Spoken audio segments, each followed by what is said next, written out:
Hello dear students and welcome to Edutap. So guys, अगर आप 2026 में कोई भी रेगुलेटरी बॉडी एग्जाम या बैंकिंग एग्जाम की तैयारी कर रहे हैं तो this series is for you. Guys, इस सीरीज में हम top 100 reading comprehension passages discuss करने वाले हैं, जिसका बेनिफिट होगा आपको अपने एग्जाम की प्रिपरेशन में। गाइज, रीडिंग कॉम्प्रिहेंशन ही क्यों? क्योंकि ये एक ऐसा कॉमन टॉपिक है गाइज जो ऑलमोस्ट सारे कॉम्पिटेटिव एग्जाम में पूछा जाता है। तो without any further edu, let's jump into the session. तो गाइज, जब हम बात करते हैं अपने बैंकिंग एग्जाम्स और रेगुलेटरी बॉडी एग्जाम्स में, तो आपको इंग्लिश सेक्शन एक बहुत ही इंपॉर्टेंट और बहुत ही क्रूशल सेक्टर देखने को मिलता है। और इस सेक्शन में आपको रीडिंग कॉम्प्रिहेंशन का जो वेटेज है वो सबसे ज़्यादा आपको देखने को मिलता है। So that is why we are focusing on reading comprehension. और ये एक ऐसी चीज़ है जो आपको बार बार रिपीट करके सॉल्व करनी चाहिए, जिससे आपका कॉन्फिडेंस बढ़ता है। तो गाइस, आज इस वीडियो में this is the fourth part of this series, जिसमें हम हर वीडियो में एक कॉम्प्रिहेंशन लेते हैं, उसको पूरा डिटेल में पढ़ते हैं, उसके क्वेश्चन सॉल्व करते हैं और फिर समझते हैं कि कैसे उसको अप्रोच किया जाता है एग्जाम में। गाइस, ये कौन से एग्जाम के लिए इंपॉर्टेंट है? कोई भी रेगुलेटरी बॉडी एग्जाम जैसे RBI, SEBI, NABARD, PFRDA, IFSCA, IRDI, या कोई भी बैंकिंग एग्जाम जैसे SBI PO, IBPS PO, RRB PO means IBPS clerk, SBI clerk या आरआरबी क्लर्क के लिए ये बेनिफिशियल होने वाला है। तो इसको वीडियो को एंड तक जरूर देखिएगा, लाइक कर लीजिए, सब्सक्राइब कर लीजिए अगर आप यहाँ पहली बार हैं। और अगर आपको इसका पीडीएफ भी चाहिए तो हमारा इस वीडियो के डिस्क्रिप्शन में ही लिंक दिया हुआ है टेलीग्राम चैनल का। आप वहाँ से इनकी पीडीएफ्स भी डाउनलोड कर सकते हो, बिल्कुल फ्री ऑफ कॉस्ट। तो चलिए गाइज, शुरू करते हैं अपना कॉम्प्रिहेंशन आज का। तो गाइज, हमें जो अप्रोच यूज़ करनी है वो है हमारी रिवर्स रीडिंग। तो हमने क्या करना है, पहले क्वेश्चंस को देखना है और फिर उसके बाद हमें उस पैसेज को पढ़ के सॉल्व करना है। तो चलिए गाइज, ये मैंने पिछली क्लास में आपको मैंने होमवर्क में ये पैसेज दिया था, आज इसको हम सॉल्व करते हैं। तो ये था आपके सामने पैसेज और उसके ऊपर उसने क्वेश्चन दिए हुए थे। पहला तो एक सेंटेंस दिया हुआ था जिसके अंदर हमें एरर ढूंढना था। सेकंड है, why did the life long learning schemes in the UK fail in the past, कि क्यों life long learning schemes UK में फेल हो गई थी पहले पास्ट में, इसका हमें रीजन ढूंढना है।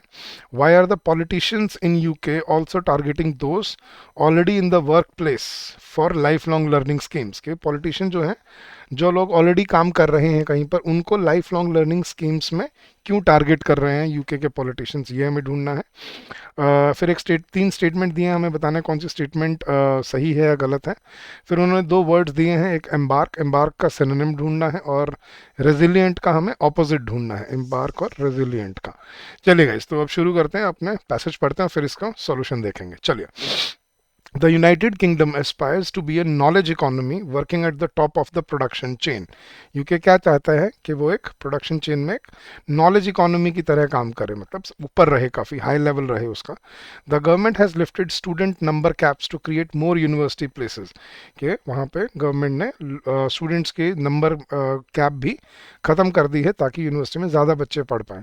For those who prefer a work based route to higher skills, there are new degree apprenticeships, कि जो लोग काम के साथ साथ अपना एजुकेशन फॉलो करना चाहते हैं उनके लिए डिग्री अप्रेंटिसशिप्स भी आई हैं।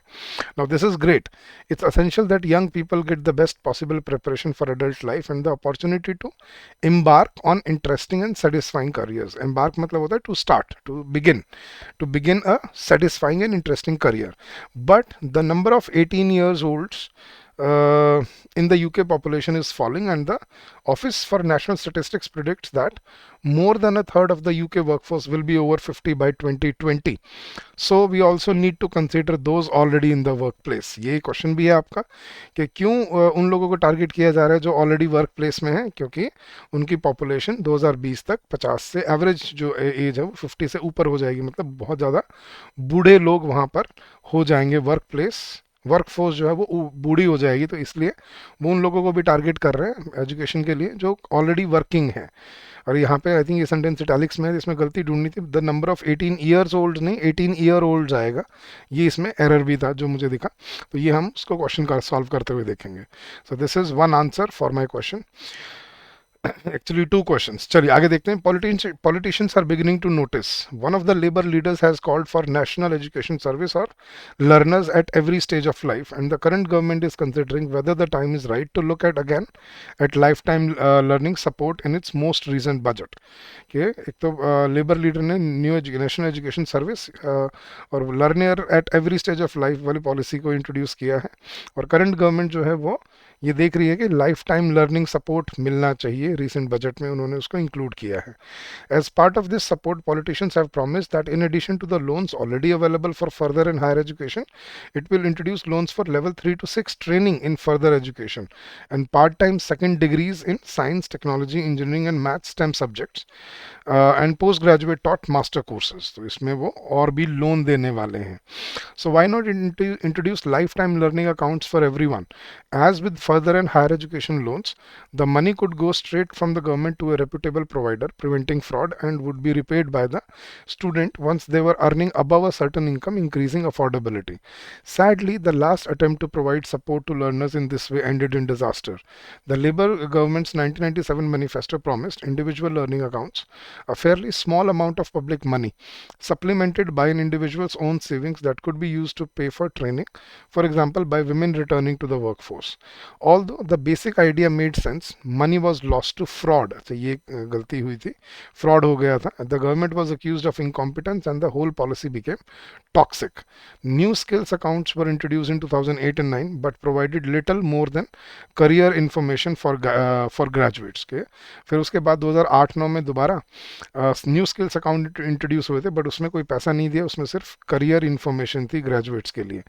If so many past initiatives have failed, why bother introducing new ones? There are several potential benefits, not least making the system simpler by putting financial support for further and higher education in one place. Now, these accounts could also provide a convenient vehicle for new or exceptional funding. When a major company goes under, the government usually provides support to retain people who have lost their jobs. Instead of providing money to the bureaucracy, an entitlement could go directly to the workers' accounts, making it easier for them to control their route into a new job. It's unlikely that the government will change the system in one fell swoop, कि एकदम से change नहीं करेंगे वो इस system को, and probably inadvisable that it should. But little by little, new flexibilities could be introduced. Loans could have an affordable cap and could be drawn down throughout students' lives as required. Those who are uncomfortable with carrying a lot of debt could draw money in modules, paying each one off before moving to the next. Now, there would have to be a more collaborative mindset, with universities and colleges actively encouraged to work together to create clear progression routes. This could work for both parties. Universities could help students to convert their further studies into degrees, and colleges would be able to help people with professional degree access appropriate professional development. Now, these measures would make it possible for us to learn throughout our lives and be more resilient. Resilient मतलब resolution strong to the ups and मतलब to be अडिग होना to the ups and downs of the modern labor market. Let's recognize that jobs are no longer for life and education is not just for the young. So इसने ये कहा है कि ये policies को दोबारा ठीक करना चाहिए. चलिए अब क्वेश्चन करते हैं गाइस. उसने एक सेंटेंस दिया था, इसमें गलती कहाँ थी? But the number of 18 years olds in the UK population is falling, and the Office for National Statistics predicts that more than a third of UK workforce will be over 50 by 2020. So we also need to consider those already in the workplace. तो इसमें गलती थी guys. But the number of 18 years olds नहीं, number of 18 year olds. Years नहीं, year होगा यहाँ पे. This is acting as an adjective, adjective plural नहीं होते. तो ऑप्शन मतलब part 1 was incorrect, so option A is your correct answer है. नेक्स्ट क्वेश्चन देखते हैं guys. Why did the life long learning scheme in the UK fail in the past? The personal savings invested by the public for training was lost to fraud. हाँ, ये mentioned है. The government utilise the money paid by the public in foreign investment. नहीं, ऐसा कुछ नहीं हुआ, fraud हो गया था. The skills accounts of 2008 and 9 provided nothing but careers information for graduates. Yes, ये भी उसने मेंशन किया. तो 1 and 3, yes, option D is your correct answer. Both 1 and 3 are the right statements here. चलिए next. Why are the politicians in UK also targeting those already in the workplace for lifelong learning schemes? The future of the economy depends on the senior citizens of the nations. The number of young in the nation is declining, and in the coming years, more than a third population would constitute the middle-aged. Yes, ये उसने mention किया हुआ, ये reason भी था. The government has realized that women need to be given. Women की कोई बात नहीं हो रही यहाँ पर. The ones at the workplace possess outdated and futile skills and need to be familiarized with the emerging technologies. नहीं, ऐसा भी नहीं है. तो I think correct answer I think यही है guys. The number of young in the nation is declining and the coming years more than a third population would constitute of middle aged. इसीलिए वो लाइफ लॉन्ग लर्निंग स्कीम्स में जो लोग already working हैं उनको भी इंक्लूड करना चाहते हैं. Next question. स्टेटमेंट्स कौन सी सही है ये बताना है. तो previous initiatives to help learners of all ages have been beset by problems, but it's time to look at new models for shifting employment. ये करेक्ट है. The future of the knowledge economy of the UK is bleak, and the number of people is drastically declining. क्या ये bleak है ये कहना चाह रहा है वो? नहीं, वो तो कह रहा है कि भाई इसमें चेंजेस लाने चाहिए. The government is reluctant to create a smooth process through which maximum people can benefit. Government is not reluctant, government wants, लेकिन पास्ट में बहुत गलत हुई है, तो ये भी गलत है. So only option A is your correct answer है, only first statement is correct.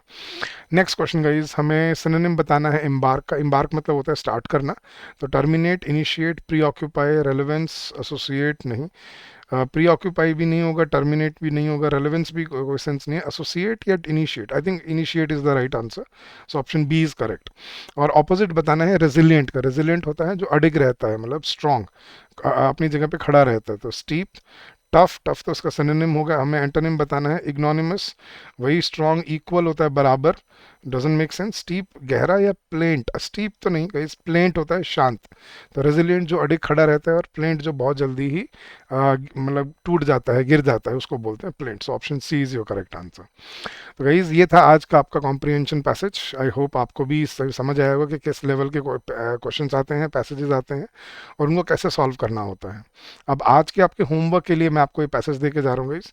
तो आपने ये पैसेज आप वीडियो को पॉज करके भी पढ़ सकते हो, नहीं तो आप इनको पीडीएफ भी डाउनलोड कर सकते हो. मैंने बताया हमारे इस वीडियो के डिस्क्रिप्शन में टेलीग्राम चैनल का लिंक दिया हुआ है, वहाँ से आपको ये पीडीएफ मिल जाएगा, आप वहाँ से भी डाउनलोड कर सकते हो.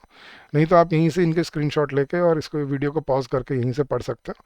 और फिर इसके ऊपर उसने 6 क्वेश्चंस दिए हैं आपको. तो क्वेश्चन नंबर 1 ये है आपके सामने, आप पढ़िएगा, इसको सॉल्व करिए, और इसके आंसर आपने मुझे इसी वीडियो के कमेंट सेक्शन में बताना है. तो question number 1, question number 2 and 3 next page पे है, और ये रहा आपका. फिर इसके बाद आपका क्वेश्चन नंबर 4 एंड 5 आपको दिए हुए हैं, जो एक वर्ड का सिनोनिम ढूंढना है, एक का एंटोनिम ढूंढना है, और एक और वर्ड का एंटोनिम. अच्छा, 2 वर्ड्स का एंटोनिम पूछे हैं यहाँ पे उसने. तो ये 6 क्वेश्चन हैं. देखिए गाइज, पढ़िए, सॉल्व करिए, और बताइए आपके कौन से क्वेश्चन ठीक होते हैं, कितने गलत होते हैं. नेक्स्ट लेक्चर में इसको हम डिस्कस करने वाले हैं. अब गाइज अगर आपको ऐसे ही प्रेपरेशन की ज़रूरत है, तो गाइज हमारे पास कोर्सेज हैं जो regulatory body plus banking exam को टारगेट करते हैं, और अकेला वो कोर्स है जो सिर्फ बैंकिंग एग्जाम को भी टारगेट करता है. आप कैसे एनरोल कर सकते हो गाइज इसमें, मैं वैसे तो इस वीडियो के डिस्क्रिप्शन में लिंक दिया हुआ है, बट मैं एक सिंपल तरीका बताता हूँ गाइज. आपको बस क्या करना है, अपने ब्राउजर पर जाना है, गूगल पे जाना है, और आपको टाइप करना है गूगल पे edutap.in. आप जैसे ही edutap.in सर्च करेंगे गाइस, आप हमारे लैंडिंग पेज पे आ जाएंगे, और नीचे स्क्रॉल करेंगे तो ये दिखेंगे आपको सारे कोर्सेज हमारे. यहाँ पे आपको ये रहा आपके बैंकिंग कोर्सेज, इस पर क्लिक कीजिए, और बैंकिंग कोर्सेज में आपको हमारे सारे कोर्सेज अवेलेबल दिखेंगे. ये रहा आपका आरबीआई प्लस बैंक महापैक कोर्स. इसमें आपको सभी सब्जेक्ट्स पे concept classes, concept notes, chapter wise test, full length test, GD plus interview, और वीकली मेंटर टॉक भी मिलती है. और इस पर अभी फ्लैट 60% डिस्काउंट चल रहा है, तो कूपन कोड इज बैंक60. और ये रहा सिर्फ बैंकिंग के लिए बैंकिंग एग्जाम महापैक कोर्स, जिसमें आपको बैंक के लिए मतलब quants, reasoning, English, general awareness, और करंट अफेयर्स के ऊपर आपको सारे concept classes, chapter wise test, full length test, और सॉल्व पीवाईक्यूज मिलते हैं. और इस पे अभी 77% डिस्काउंट चल रहा है. The coupon code is new year 77. So come join us, streamline your preparation, and make your journey constructive and fruitful for yourself. Guys do share your feedback with us on this email ID feedback@edutap.co.in. और अगर आपका कोई doubt है, कोई query है guys, you can always get in touch with us during the office hours. You can call us on this number which is 8146207241. So come talk to us and get your queries resolved by us. So thank you so much once again guys. फिर मिलते हैं Saturday को अगले session में, जिसमें हम और यही पैसेजेस सॉल्व करेंगे, और नए होमवर्क भी मैं आपके लिए लेके आऊँगा. So that's it for today. Keep on working hard, keep on giving your best, and I am sure you will come out with flying colours. So thank you once again, and happy learning to all of you.